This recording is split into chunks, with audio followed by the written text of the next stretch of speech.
கல்வி தொலைக்காட்சியின் முப்பரிமாண நிகழ்ச்சியை பார்த்து கொண்டிருக்கக்கூடிய மேல்நிலை 2ஆம் ஆண்டு மாணவர்களுக்கு என்னுடைய பணிவான வணக்கத்தினை தெரிவித்துக் கொள்கிறேன். ஏற்கனவே நாம் முதல் பகுதியிலே மாறுதிசை மின்னோட்டம் என்றால் என்ன, மாறுதிசை மின்னோட்டம் எவ்வாறு கணித குறியீட்டில் எழுதப்படுகிறது, மாறுதிசை மின்னோட்டத்திலிருந்து நாம் சராசரி மதிப்பு RMS மதிப்பை எவ்வாறு கணக்கிடுகிறோம், அதேபோல் ஒரு ரெசிஸ்டர் வழியாக ஒரு மின்தடையாக்கி வழியாக ஒரு மாறுதிசை மின்னோட்டத்தை நாம் செலுத்துகிற பொழுது அங்கே மாறுதிசை மின்னியக்கு விசைக்கும் மாறுதிசை மின்னோட்டத்திற்கும் அதாவது EMFக்கும் கரண்ட்டுக்கும் ஏதாவது இடையில் ஃபேஸ் டிஃபரன்ஸ் கட்ட வேறுபாடு இருக்கிறதா அப்படிங்கிறத நாம் செக் பண்ணி பார்த்தோம். அதே போல் அங்கே கிடைத்த நமக்கு ரிசல்ட் என்ன அப்படின்னா மின்னோட்டத்தினுடைய மதிப்பு நமக்கு அங்கே குறைந்ததை நாம் பார்க்க முடிந்தது. ஸோ என்ன பண்ணலாம் அப்படின்னு யோசிக்கும்போது கரண்ட்டை எப்படியாவது நாம் அதிகரிக்கலாம் அப்படின்னு நினைக்கிறோம். ஸோ அதுக்காக நான் இப்போ வேற ஒரு முயற்சி பண்ணுறேன், அதுதான் மின்தூண்டி. ஸோ ஒரு இண்டக்டன்ஸ், ஒரு காயில், ஒரு மின்தூண்டியை நான் எடுத்து அதை ஒரு மாறுதிசை மின் மூலத்தோடு நான் இணைக்கிறேன். ஸோ இணைக்கும்போது எனக்கு என்ன மாதிரியான முடிவுகள் கிடைக்கிறது, ஸோ அப்படிங்கிறத நாம் இங்கே பார்க்க போகிறோம். ஒரு மாறுதிசை மின் மூலத்தை ஒரு மின் தூண்டியோடு நாம் இணைக்கிற பொழுது ஆஸ் யூஸ்வல் அதில் என்ன ஆகும் அப்படின்னா கரண்ட்டு போகும், மாறுதிசை மின்னோட்டமானது போகும். அப்படி போகிறப்ப மாறக்கூடிய காந்தப்புலம் அந்த மின் சுற்றில் ஒரு எதிர்மின்னியக்கு விசையை அங்கே தூண்டுகிறது. அப்போ ஏற்கனவே நாம் சோர்ஸ் EMF ஒன்று வச்சுருக்கோம், இப்போ அங்கே இண்டக்டன்ஸ் காயிலில் அந்த மின் தூண்டியில் ஒரு எதிர்மின்னியக்கு விசையானது அங்கே தூண்டுகிறதுனால இவற்றினுடைய நிகர மதிப்பானது என்னவாக கிடைக்கும் அப்படின்னு சொன்னால் 0வாக கிடைக்கும் அப்படிங்கிறத நம்ம பார்க்க முடியும். இப்போ நம்ம சப்ளை பண்ணுற அந்த EMFோட வேல்யூ நம்ம மேத்தமெட்டிக்கலாக எப்படி எழுதுகிறோம் அப்படின்னா V = Vm sin omega t. Vmங்கிறது அந்த மாறுதிசை மின்னியக்கு விசையினுடைய பெரும மதிப்பு அப்படின்னு நம்ம சொல்கிறோம், ரைட். இப்போ அங்கே எதிர்மின்னியக்கு விசை எப்படி உருவாகுது அதான் சொல்லிட்டேன். மாறக்கூடிய காந்தப்புலத்தின் காரணமாக, மாறக்கூடிய மின்னோட்டத்தின் காரணமாக காந்தப்புலம் மாறுது, அப்போ மின்னியக்கு விசை தூண்டுகிறது. லென்ஸ் விதிப்படி மற்றும் ஃபாரடேயினுடைய மின்காந்த தூண்டல் விதிகளை ஃபாலோ பண்ணி நம்ம எழுதுகிறப்ப அங்கே தூண்டப்படக்கூடிய எதிர்மின்னியக்கு விசையினுடைய மதிப்பு -L di/dt அப்படின்னு நமக்கு கிடைக்கிறது. ஓகே, இப்போ இந்த ரெண்டு வேல்யூவையும் கூட்டினா 0. இது கிர்ச்சாஃபுடைய இரண்டாவது விதிப்படி நமக்கு நடக்குது. அப்படின்னா என்ன அர்த்தம்? V = -psi. So V = -psi அப்படிங்கும்போது அங்கே எதிர்மின்னியக்கு விசை தூண்டப்படுகிறது அப்படின்னு நம்ம சொல்கிறோம். இப்போ Vயோட value Vm sin omega t, அதே மாதிரி அங்கே தூண்டப்படுகின்ற எதிர்மின்னியக்கு விசையினுடைய மதிப்பு -L di/dt. ஸோ ஆல்ரெடி ஒரு மைனஸ் இருக்குது, ஸோ நமக்கு ப்ளஸ் ஆயிரும். Now I come to the calculation. To calculate the value of current, Vm sin omega t is equal to L di/dt. So எனக்கு என்ன வேணும்? கரண்ட் வேணும். சிம்பிள் மேத்தமெட்டிக்ஸ் மாணவர்களே, நீங்கள் ஜஸ்ட்டு ஃபாலோ பண்ணிங்கன்னா புரியும். ஸோ கொஞ்சம் மேத்தமெட்டிக்ஸ் ஐடியா மட்டும் நமக்கு இங்கே தேவைப்படும். இப்போ இந்த கால்குலேஷனுக்கு யூஸ் பண்ணி நம்ம எப்படி மின்னோட்டத்தினுடைய மதிப்பை கண்டுபிடிக்கிறதுங்கிறத பார்க்கலாம். இப்போ நீங்கள் பார்த்தீங்கன்னா நமக்கு V + psi is equal to 0ன்னு கிடைக்குது. Therefore V is equal to -psi அப்படிங்கிறது நமக்கு அங்கே எதிர்மின்னியக்கு விசை உண்டாவதை காட்டுகிறது. ஸோ ஆல்ரெடி நமக்கு தெரியும் that psi value is equal to -L di/dt. இங்கே ஒரு மைனஸ் இருக்குது, ஸோ ப்ளஸ் ஆயிரும். So Vm sin omega t is equal to L di/dt. So இந்த ஈக்குவேஷனை ஜஸ்ட் ரீஅரேஞ்ச் பண்ணுங்கள். ஸோ உங்களுக்கு di is equal to Vm/L sin omega t dt அப்படின்னு கிடைக்குது. ஸோ எனக்கு இப்போ என்ன வேணும்? I வேணும். ஐயோட வேல்யூவை தான் நான் கண்டுபிடிக்கணும். ஸோ நான் என்ன பண்ணணும்? வெரி குட், இன்டகிரேட் பண்ணணும். இன்டகிரேட் பண்ண அப்படின்னா இன்டகிரல் டிஐயோட வேல்யூ நமக்கு ஐன்னு கிடைக்கும். Vm/L அது கான்ஸ்டன்ட், அதை நீங்கள் ஒன்றும் பண்ண முடியாது. Integral sin omega t dt. Integral sin omega t dt -cos omega t divided by ஒமேகான்னு கிடைக்கும். இந்த -cos omega t plus integration constant ஒன்று போடுறோம். இன்டகிரேஷன் கான்ஸ்டண்ட்டை நம்ம கன்வீனியன்ஸுக்கு நம்ம 0 பண்ணிக்கலாம். இந்த cos omega tங்கிறது நமக்கு தெரியும், sin of 90 - theta. So sin of π/2 - omega t. அப்போ sin of omega t -π/2 ஓட வேல்யூ நமக்கு -cos omega tக்கு ஈக்குவலாக இருக்கும். Therefore I is equal to V/omega L or Vm/omega L sin of omega t -π/2 அப்படின்னு கிடைக்குது. இப்போ பாருங்கள், வெரி இன்ட்ரெஸ்டிங் பாயிண்ட் இங்கே இருக்குது. இப்போ நீங்கள் கம்பேர் பண்ணி பார்த்தீங்கன்னா இந்த பீக் வேல்யூ இருக்க வேண்டிய இடத்துல யார் இருக்கா அப்படின்னு சொன்னால் Vm/ωL இருக்கு இல்லையா? இந்த Vm/ωL தான் கரண்ட்டோட பீக் வேல்யூ. ஓகே, அதுக்கப்புறமா நீங்கள் பார்த்தீங்கன்னா ஸோ இந்த ஈக்குவேஷன் நம்ம எப்படி எழுதுறோம் அப்படின்னா I is equal to Im sin of ωt minus π/2 அப்படி நமக்கு கிடைக்குது. ஓகே, இப்போ என்ன இதில் நமக்கு அண்டர்ஸ்டாண்ட் பண்ணிக்க போகிறோம் அப்படின்னு சொன்னால் I போன கேஸில் ரெசிஸ்டன்ஸ் உள்ள கேஸில் ரெண்டுமே sin ωt. ஆனால் இங்கே மின்னியக்கு விசை sin ωt, அதில் எந்த பிரச்சனையும் இல்லை. ஆனால் மின்னோட்டத்தை பொறுத்த வரைக்கும் நமக்கு என்ன கிடைக்குது? sin ωt minus π/2. அதாவது இங்கே மின்னோட்டம் 90 டிகிரி பின்தங்கி இருக்கிறது அல்லது மின்னியக்கு விசை 90 டிகிரி முன்தங்கி இருக்கிறது அப்படிங்கிறத நம்மளால் பார்க்க முடிகிறது. அதே போல் பீக் வேல்யூ என்ன சொல்லுது அப்படின்னு சொன்னால் பீக் வேல்யூ வந்து Vm/ωL. நீங்கள் ஓம்ஸ் லாவோட கம்பேர் பண்ணி பார்த்தீங்க அப்படின்னு சொன்னால் I is equal to V/R இல்லையா? ஸோ R அதாவது ரெசிஸ்டன்ஸ் இருக்கக்கூடிய இடத்துல என்ன இருக்குது? ωL இருக்குது. ஸோ இங்கே இந்த ωLக்கு நாம் புதிதாக ஒரு பேர் சொல்கிறோம். அதுக்கு பேர் இண்டக்டிவ் ரியாக்டன்ஸ், அதாவது மின்தூண்டி வழங்கக்கூடிய மின்மறுப்பு. மின்தூண்டி மின்மறுப்பு இது ரொம்ப முக்கியமானது அப்படின்னு சொல்கிறோம். ஏன் சொல்கிறோம் அப்படின்னா இது வந்து ஃப்ரீக்வன்சி டிபெண்டிங் வேல்யூ, அதிர்வெண்ணை சார்ந்த மதிப்பு அப்படின்னு நம்ம சொல்கிறோம். ஆர் அப்படி கிடையாது. ஆனால் ωL வந்து கொஞ்சம் முக்கியமாக நம்ம பார்க்க வேண்டிய ஒன்று. ஒமேகாங்கிறது என்ன? 2πf.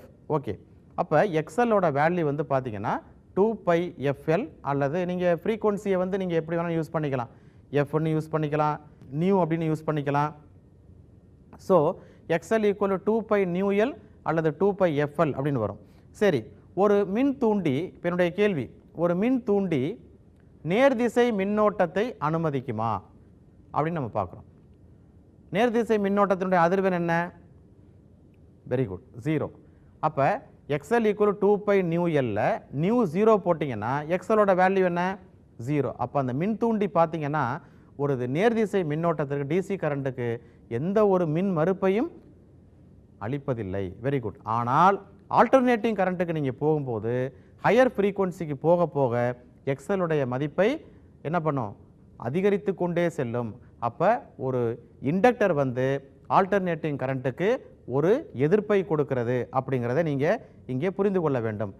ஸோ போன இதுக்கும் இந்த இதுக்கும் என்ன நமக்கு ஏதாவது பெனிஃபிட் கிடச்சிருக்கா அப்படின்னா பெரிய பெனிஃபிட் இல்லை அப்படின்னு தான் சொல்லணும். ஏன் அப்படின்னா போன கேஸ்லேயும் நமக்கு கரண்ட்டு அதிகரித்த மாதிரி தெரியல, இந்த கேஸ்லேயும் நமக்கு கரண்ட்டு அதிகரித்த மாதிரி தெரியல. ஏன்னா பீக் வேல்யூ பார்த்தீங்கன்னா எக்ஸலால் டிவைட் ஆகுது இல்லையா, ωL டிவைட் ஆகுது.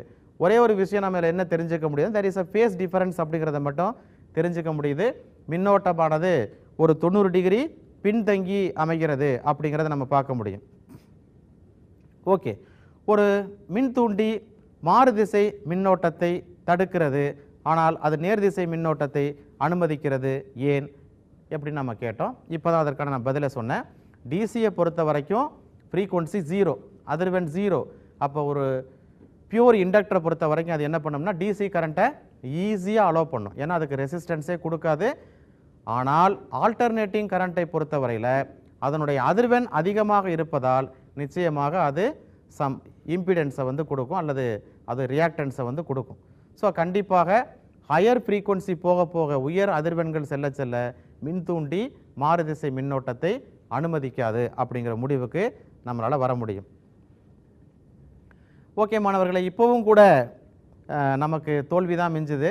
இப்போவும் கூட என்னால் என்ன பண்ண முடியலை அப்படின்னு சொன்னால் மின்னோட்டத்தினுடைய மதிப்பை இந்த கேஸ்லையும் என்னால் அதிகரிக்க முடியலை.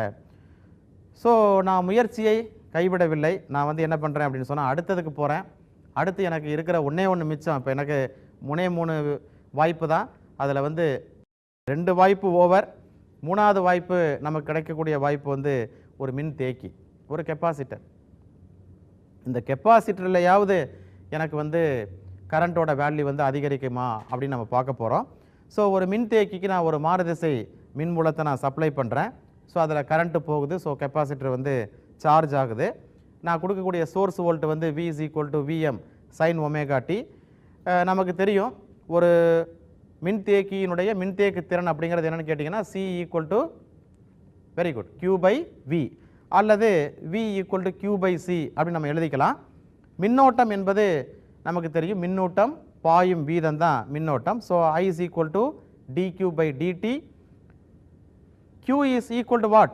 Q is equal to CV அப்படின்னு நம்ம சொல்லலாம். இங்கே V வந்து Vm sin omega t. So Q equal to CVm sin omega t நம்ம சொல்கிறோம். Now you can substitute the values, so you can get the result. So மாணவர்களை இப்போ நீங்கள் பார்த்தீங்கன்னா மின்னோட்டத்துக்கான வரையறை I is equal to dq by dt. So நீங்கள் substitute பண்ணுறீங்க d by dt of q. q ஓட value CVm sin omega t. இப்போ இந்த Vm C ரெண்டையுமே வெளியே எடுத்துருங்க, ரெண்டுமே கான்ஸ்டன்ட்டு. ஸோ இப்போ d by dt of sin omega t. இப்போ நம்ம வந்து என்ன பண்ண போகிறோம்? டிஃபரன்ஷியேட் பண்ண போகிறோம். இன்டெகிரேட் பண்ணலை, டிஃபரன்ஷியேட் பண்ணுறோம்.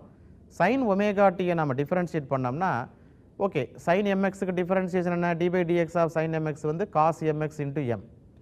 So d by dt of sin omega t வந்து cos omega t into omega.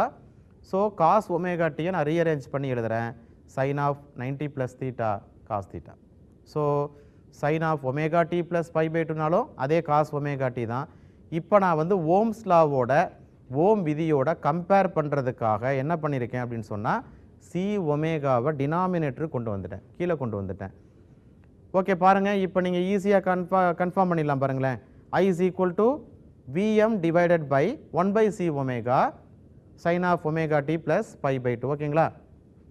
இப்போ பாருங்கள், இந்த Vm divided by 1 by c omega இதுதான் பீக் வேல்யூவோட பிளேஸில் வந்து நமக்கு இருக்குது.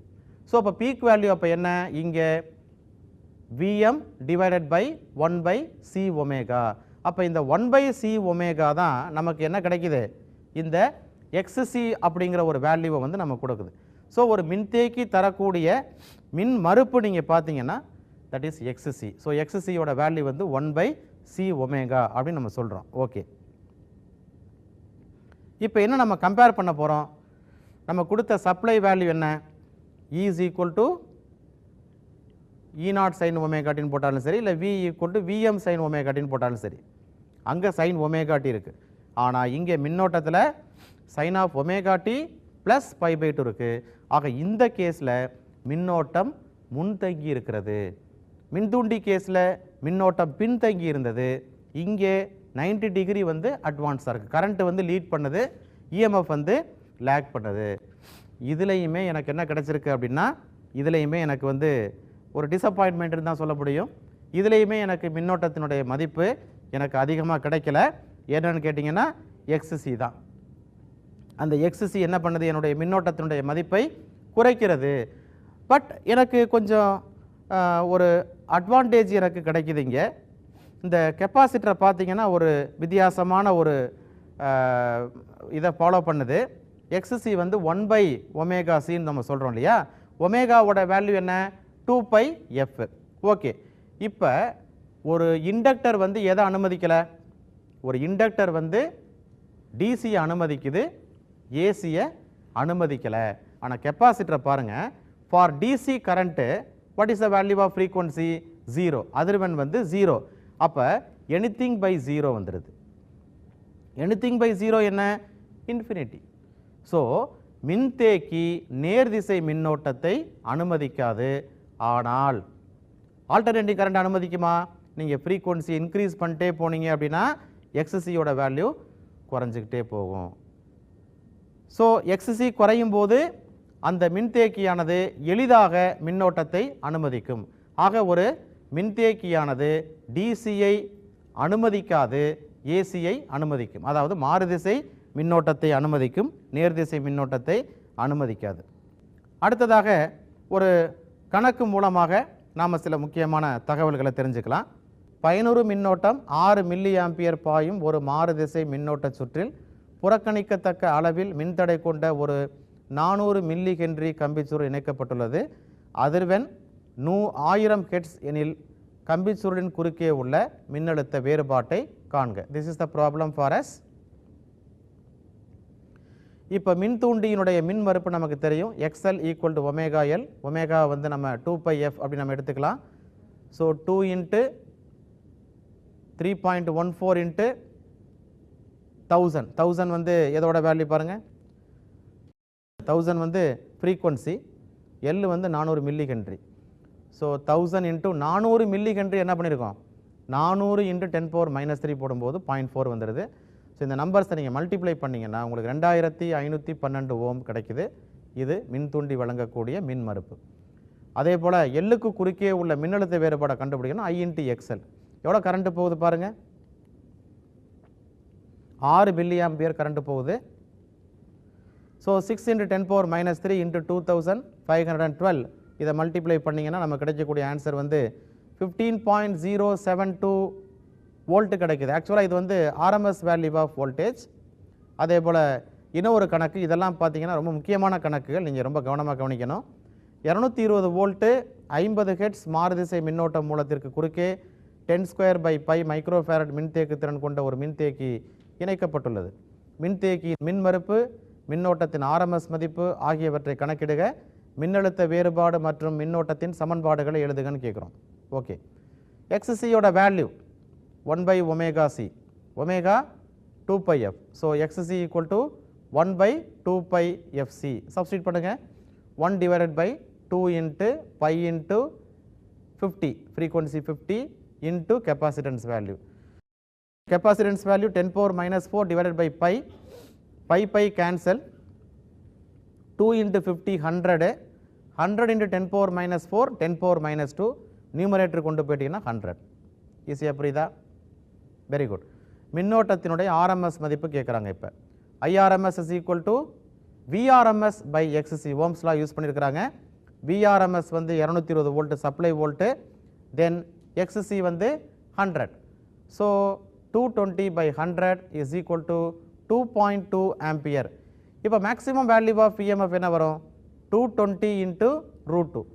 √2ஓட வேல்யூ 1.414, 220 இன்ட்டு 1.414 நமக்கு 311 வோல்ட்டு கிடைக்குது. அதே போல் மேக்ஸிமம் வேல்யூ ஆஃப் கரண்ட் வந்து 2.2 டைம்ஸ் வந்து √2ன்னு சொல்கிறோம். அதாவது I மேக்ஸிமம் வந்து IRMS இன்ட்டு √2. IRMS வேல்யூ நமக்கு 2.2ன்னு கிடச்சிருக்கு into √2. So 3.1 ampere. Now you can write the equations easily. So உங்களுக்கு சமன்பாடு வந்து EMFக்கு வந்து வெறும் sin ωt தான் போடணும் இங்கே. ஏன்னா ப்ராப்ளம் வந்து என்னது, மின்தேக்கி. அப்போ மின்தேக்கியில் கரண்ட்டு தான் வந்து என்ன பண்ணுது, 90 டிகிரி வந்து அட்வான்ஸாக போகுது. ஸோ மின்னோட்டம் I is equal to corresponding peak value sin of 314t + π/2 அப்படிங்கிறத நீங்கள் கவனமாக ஞாபகம் வச்சுக்கணும். இப்போ ஏற்கனவே நம்ம இப்போ 3 விஷயங்கள் பார்த்துட்டோம். ஒரு மாறுதிசை மின்மூலத்தை ஒரு மின் தடையாக்கியோடு இணைச்சோம், ஒரு மின் தூண்டியோடு இணைச்சோம், ஒரு மின் தேக்கியோடு இணைச்சோம். ஆனால் இந்த 3லுமே நமக்கு கிடைத்தது ஒரே ஒரு விஷயந்தான், எல்லாத்துலேயுமே நமக்கு ரெசிஸ்டன்ஸ் ஃபார்ம் ஆகுது. மின்தடையாக்கியை பொறுத்த வரைக்கும் ரெசிஸ்டன்ஸ் கிடைக்குது, மின் தூண்டியை பொறுத்த வரைக்கும் மின் தூண்டி மின்மறுப்பு கிடைக்குது, மின் தேக்கியை பொறுத்த வரைக்கும் மின்தேக்கி மின்மறுப்பு கிடைக்குது. ஆக 3மே வந்து ஒரு மின்தடையை, ஒரு வகையான மின்தடையை கொடுக்கறதுனால 3 கேஸ்லையுமே மின்னோட்டத்தினுடைய மதிப்பு குறைவதைத்தான் நம்ம பார்க்குறோம். ஸோ அதனால் நம்ம கடைசியாக இப்போ வேறு வழியே இல்லை, இப்போ காம்பினேஷன்ஸ் ஆஃப் தீஸ் எலிமெண்ட்ஸுக்கு நம்ம போகிறோம். இந்த காம்பினேஷன்ஸ் ஆஃப் எலிமெண்ட்ஸ் நான் சொல்கிறது பார்த்தீங்கன்னா R, L, C இது 3ஐயும் தொடரிணைப்பில் இணைத்தால், என்ன சொல்லப்போனால் நீங்கள் மேல் வகுப்புகளை இதை நம்ம ஸ்கிப் பண்ணி வந்திருக்கிறோம். நீங்கள் ஹையர் கிளாஸ் படிக்கும்போது பார்த்தீங்கன்னா 2 கம்பைன் பண்ணி பார்ப்பாங்க. ஆரையும் எல்லையும் கம்பைன் பண்ணி பார்ப்பாங்க, ஆரையும் சியையும் கம்பைன் பண்ணி பார்ப்பாங்க, எல்லையும் சியையும் கம்பைன் பண்ணி பார்ப்பாங்க. பட் அதுலேயுமே நமக்கு எக்ஸ்பெக்டட் ரிசல்ட் வராது.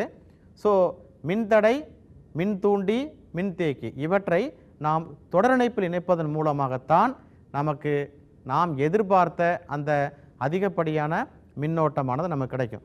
ஸோ இந்த RLC சர்க்கியூட் அப்படிங்கிறது ரொம்ப ரொம்ப ஒரு முக்கியமான சர்க்கியூட்டு. ஸோ இதில் தான் நமக்கு என்ன ஆகுது அப்படின்னு சொன்னால் நமக்கு அதிகப்படியான மின்னோட்டம் கிடைக்குது மாணவர்களே. ஸோ இதில் வந்து நீங்கள் மின்தேக்கியை பொறுத்த வரைக்கும் அது மின்னோட்டம் முன்தங்கி இருக்கிறது, மின்தூண்டியை பொறுத்த வரைக்கும் அது பின்தங்கி இருக்கிறது. ஸோ வந்து சப்போஸ் உங்கள் சர்க்கியூட் வந்து மின்னிலைமத்தன்மையுடையதாக நீங்கள் கன்சிடர் பண்ணிங்கன்னா உங்களுக்கு மாறுதிசை மின்னியக்கு விசையினுடைய மதிப்பு Vm² = VR² + √VL - VC² phasor டயக்ராம்லேருந்து நம்ம எழுதிக்கிறோம் பித்தகரஸ் தேற்றத்தை பயன்படுத்தி. ஸோ அந்தந்த வேல்யூஸை நம்ம சப்ஸ்டிட் பண்ணுறோம். இதில் விஆருங்கிறது ஐஆர், விஎல்லுங்கிறது ஐஎக்ஸ்எல், விசிங்கிறது ஐஎக்ஸ்சி. ஸோ ஐயெல்லாம் வெளியே எடுத்துருங்க. Root of R square plus X L minus X C the whole square கிடைக்கும். ஸோ இந்த பீக் வேல்யூ ஆஃப் கரண்ட் ரொம்ப இன்ட்ரெஸ்டிங்கான வேல்யூ வந்துருச்சு. உங்களுக்கு நமக்கு சக்ஸஸ் கிடைச்சிருக்கு தான் சொல்ல முடியும். V M by root of R square plus X L minus X C the whole square. In fact இந்த செகண்ட் வேல்யூவை நீங்கள் குறைச்சிங்க அப்படின்னா உங்களுக்கு நியூமரேட்டர் வேல்யூ ஐஎம்மோட வேல்யூ வந்து ஆட்டோமேட்டிக்காக இன்க்ரீஸ் ஆக ஆரம்பிக்கும்.